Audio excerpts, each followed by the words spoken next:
Hello guys, how are you? I hope that you like the content of the course that has been presented so far. And I've got a good news for you. I've got yet another great attack to be presented in this course.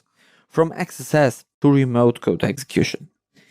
XSS attack on its own is very dangerous, but remote code execution is even more dangerous.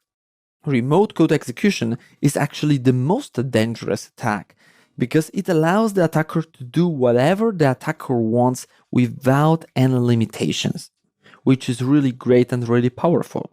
So as you can see, it does make sense from the attacker's point of view to go from XSS to remote code execution. And it turns out that it also does make sense to do this kind of escalation from XSS to remote code execution from a bug hunter's point of view. Bug hunters are also interested in this stuff because the bug hunter's reward is dependent on the impact of the attack. The higher the impact of the attack is, the more money goes to the bug hunter. So as you can see, indeed, bug hunter is also interested in this escalation from XSS to remote code execution. Okay, so far so good.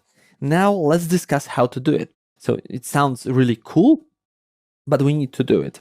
And the story that I'm going to discuss here is also related to malicious links. So I'm going to actually continue the story from the previous videos, okay? So let's assume that a user can create a link on the website, and then the attacker comes, the attacker creates a malicious link.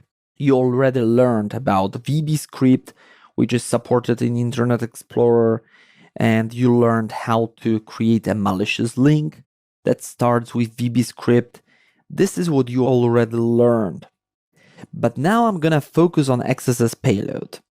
And now I'm gonna discuss a very much different XSS payload than the one presented in the previous videos, so that you can do more, so that you can go from XSS to remote code execution. And here is this payload. You see 3 lines in this payload. And let me now tell you what is going on here. So we start with VB-script colon, right? So we got VB-script colon execute and then our XSS payload. And our XSS payload is responsible for creating a shell object. And via this shell object, we've got remote code execution, in short, RCE. This is how it works, okay?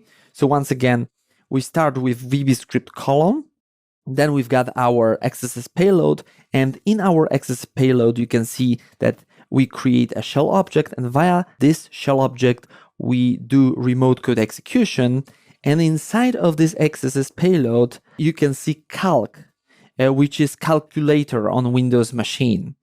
This is a proof of concept for remote code execution, because we just want to prove that we can launch an arbitrary code on a victim machine, and calculator is very nice for this purpose. But of course, we can provide whatever we want, whatever code we want to be executed, but as I mentioned, from the point of view of a proof of concept, this is very fine. Okay, I hope that this is clear for you, and you see that this is really beautiful attack, but there are some requirements related to this attack. This attack works when the domain where our web application is hosted is added to the trusted site zone in Internet Explorer. And in addition to this, the security level associated with this zone needs to be low. Then this attack works. So as you can see, this attack is beautiful, very powerful, but there are some requirements that must be satisfied so that this attack works. So there are some limitations. This is how it works. But on the other hand, it is possible to launch more powerful attack, and we hackers, bug hunters are focused on this possibility of launching more powerful attack, okay? I hope that this is clear for you. Okay, so let me now jump to the demo and let me show you how this attack works in practice.